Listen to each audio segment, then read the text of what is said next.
Satu, Bernard Lewis sendiri dari seorang pemikir Yahudi, Bernard Lewis sendiri memprediksi bahwa Eropa itu akan Islam dengan prediksi 3 analisa. Yang pertama, bahwa imigran Muslim datang dari Tunisia, Aljazair, Maroko akan memenuhi Spanyol, Inggris, Jerman, Prancis diisi Muslim, maka negeri-negeri yang kecil itu mengikut, termasuklah Indonesia, bahkan punya masjid di beberapa kota di Eropa, maka sesungguhnya Islam akan masuk dengan cara damai, bukan dengan pedang, bukan dengan peperangan, bukan dengan kekerasan, tapi dengan pintu hidayah. Dan saya percaya itu. Teori dari Bernard Lewis itulah yang membuatkan sebuah ketakutan yang disebut dengan Islamophobia. Assalamualaikum warahmatullahi wabarakatuh. Maulaya salli wa sallim daiman abada ala habibika khairil khalqi kullihim. Maulaya salli wa sallim daiman abada ala habibika khairil khalqi kullihim. Maulaya salli wa sallim daiman abada ala habibika khairil khalqi kullihim. Ada pertanyaan Ustadz mengenai situasi baru-baru ini Ustadz yang di Prancis. Bagaimana sebaiknya menyikapi situasi sulit yang dihadapi Muslim di Prancis akhir-akhir ini, terutama dalam hal kebijakan kebebasan berpendapat yang jelas-jelas itu menghina Nabi SAW yang kita cintai.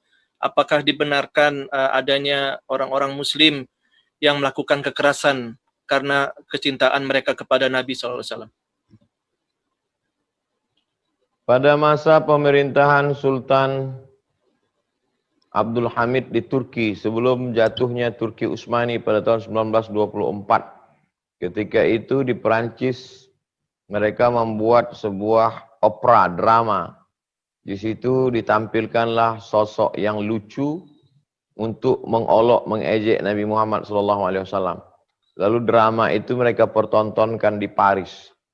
Berita itu sampai kepada Sultan Abdul Hamid yang gagah dan perkasa dengan kekuatan bala tentaranya.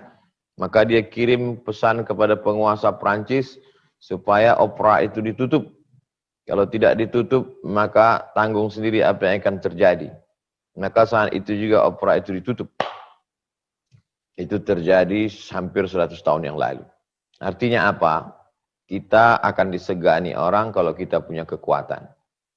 Dari mulai kasus 11 September, berlanjut dengan karikatur Denmark, berlanjut dengan penyobekan pembakaran Al-Quran, dilanjutkan lagi dengan, dan yang melakukan ini pembunuhan saudara kita, dilanjutkan lagi, dan ini yang melakukannya bukan masyarakat biasa. Kalau yang melakukan pekerja seni, kalau yang melakukannya hanya anak-anak muda, oke, itu kesalahan, tapi ini kesalahan terstruktur, sampai kepada presiden, sampai kepada menteri mengolok-olok Islam. Itu menunjukkan kita memang dalam ketidakberdayaan, kesulitan yang luar biasa. Nah, ini sesungguhnya menyadarkan umat Islam. Jangan lupa, Islam itu dulu ketika berada di Afghanistan, ketika datang serangan dari Uni Soviet, semua kekuatan umat Islam bersatu. Dari mulai Hekmatyar sampai Burhanuddin Rabbani, sampai Taliban, dengan berbagai macam aliran organisasi bersatu. Umat Islam akan bersatu kalau ada musuh bersama.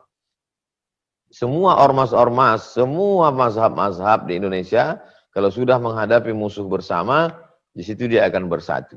Oleh sebab itu kita perlu juga melihat bagaimana skenario Allah menyatukan umat ini, bahwa ini adalah cara bagaimana supaya umat Islam ini bersatu, melepaskan dari masalah yang remeh-temeh, masalah kecil khilafiyah-khilafiyah, bahwa musuh besar kita bersama adalah kejahatan terstruktur untuk membusukkan umat Islam, untuk mengejek, mengolok umat Islam.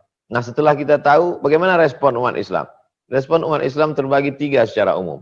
Yang pertama yang amat sangat militan, sampai rela mengorbankan nyawanya seperti yang dilakukan salah seorang muslim.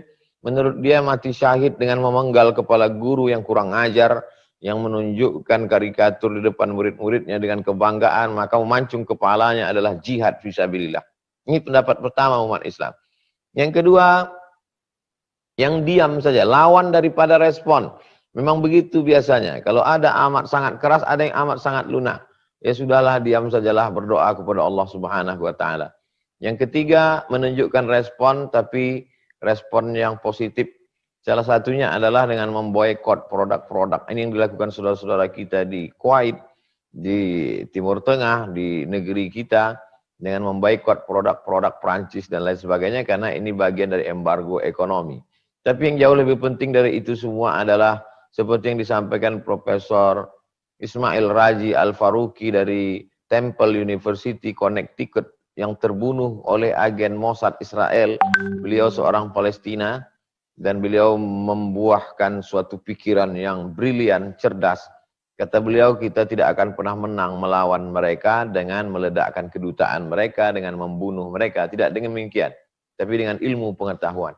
Oleh sebab itu, cerita-cerita ini kita ceritakan ke anak-anak kita ceritakan ke jamaah untuk membakar semangat mereka untuk menuntut ilmu, lalu kemudian militansinya melaksanakan ibadah. Maka yang dokter, berusahalah menjelaskan Islam dengan ilmu kedokteran, jelaskan Al-Quran dengan ilmu sains, teknologi, sehingga dengan itu mereka akan dapat hidayah. Berdoa kepada Allah, Allahumma hadi qaumana fa innahum la ya'lamun. Sanurihim ayatina fil afaq. Kalau anak-anak kita yang di fakultas kedokteran itu menjelaskan bagaimana proses penciptaan manusia dalam Al-Quran, jelaskan dalam ceramah, buatkan seminar, ditonton oleh mereka, mereka akan berpikir ini agama datang dari mana, ini pastilah dari seorang yang luar biasa. Itulah yang nanti akan membuka hidayah. Dan sebelum kiamat, maka Eropa itu akan menjadi Islam.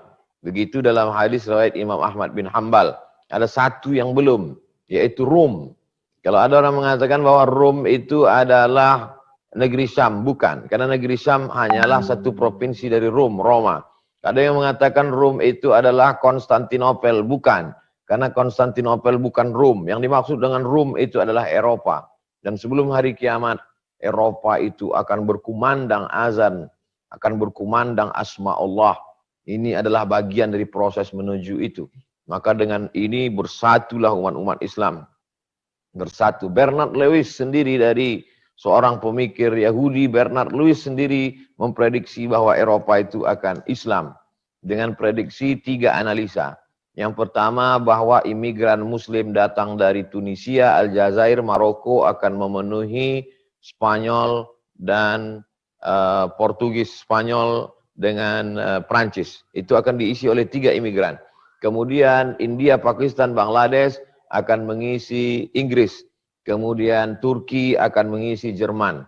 Maka kalau sudah Spanyol, Inggris, Jerman, Prancis diisi Muslim, maka negeri-negeri yang kecil itu mengikut, termasuklah Indonesia, bahkan punya masjid di beberapa kota di Eropa, maka sesungguhnya Islam akan masuk dengan cara damai, bukan dengan pedang, bukan dengan peperangan, bukan dengan kekerasan, tapi dengan pintu hidayah.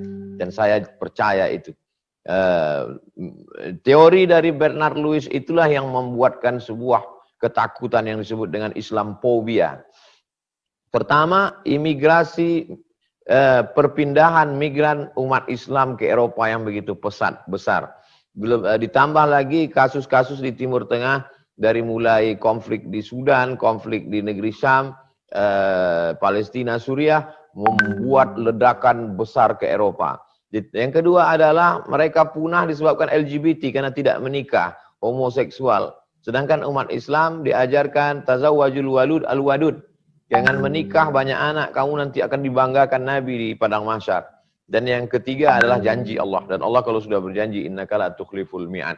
Jadi Islamophobia yang dihadapi hari ini, itu adalah buah dari pemikiran mereka sendiri. Di antara pemikir besarnya adalah Samuel Huntington dengan Clash Civilization, benturan peradaban, dan Bernard Lewis yang memprediksikan bahwa Eropa itu akan Islam.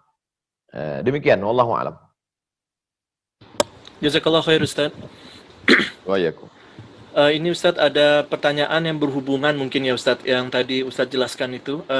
Bagi kami yang tinggal di Amerika, apa yang harus kami katakan kepada non-muslim yang berpandangan negatif terhadap Islam karena kejadian-kejadian seperti yang terjadi di Prancis, pembunuhan mereka yang menghina Islam.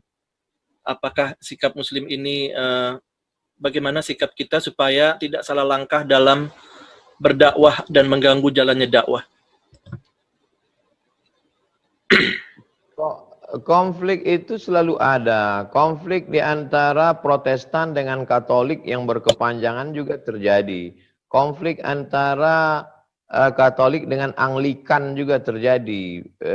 Kenapa menutup mata melihat itu? Itu baru antara dalam agama. Konflik antara Cina dengan Tibet di timur, konflik di barat. Jadi dan ketika konflik itu pasti ada oknum di dalam konflik. Jadi kita tolong jelaskan, bedakan antara ajaran agama dengan pelaku orang beragama. Jadi ketika kebanyakan mereka melihat ajaran agama dari pelaku orang beragama. Orang pelaku beragama bisa khilaf, bisa silap karena keadaan. Kita pun mungkin di saat terdesak bisa melakukan seperti yang dilakukan saudara kita, memanggal kepala orang karena amat sangat terdesak. Tapi dalam Islam jihad itu dilakukan, dipimpin oleh Amirul Mukminin, oleh pemimpin, oleh Amir. Ada perintah dari Amir. Oleh sebab itu maka pertama jelaskan bahwa konflik bisa terjadi pada kelompok manapun, agama manapun, dan itu terjadi. Yang kedua, tolong bedakan antara ajaran agama dengan pelaku umat beragama. Yang ketiga, ghayatun nas ridhon nas ghayatun la tudrak. Kita tidak bisa meyakinkan orang lain. Kalau kita merasa bahwa kita bisa meyakinkan orang lain, kita akan stres. Kita hanya menyampaikan. Innama anta munzir, sampaikan, jelaskan menurut kemampuan kita. Lasta alaihim bimusaitir. Dan referensi-referensi yang ditulis oleh orang barat sendiri itu amat sangat menolong. Sebagaimana orientalis itu secara umum terbagi tiga. Yang pertama orientalis yang amat sangat memusuhi Islam. Yang kedua orientalis yang simpati pada Islam tapi tidak masuk Islam. Yang ketiga orientalis sebenarnya berpihak kepada Islam. Karena yang musuh itu cuma satu. Maka karya-karya dari dua kelompok ini itu tanpa kita harus sulit menjelaskan. Philip Kahiti menulis tentang kelembutan Nabi walaupun dia tidak masuk Islam, tentang Nabi Muhammad SAW. Lalu kemudian yang ditulis oleh Michael H. Hart, 100 most influential person in history. Lalu kemudian Karen Armstrong, penulis History of God, dia juga menulis bagaimana kelembutan Islam ketika membebaskan Palestina. Dia bandingkan dulu bagaimana Palestina dibebaskan dengan berdarah-darah sampai kuda berenang. Tapi ketika Islam datang dengan damai. Padahal mereka tidak Islam. Oleh sebab itu mampu membantu. Saya kira lembaga-lembaga di Muslim minoritas perlu menerbitkan lagi buku-buku itu. Karena kalau kita yang menjelaskan sulit orang percaya. Tapi kalau mereka sendiri dari kalangan mereka, maka itu membantu. Demikian. Wallahu a'lam.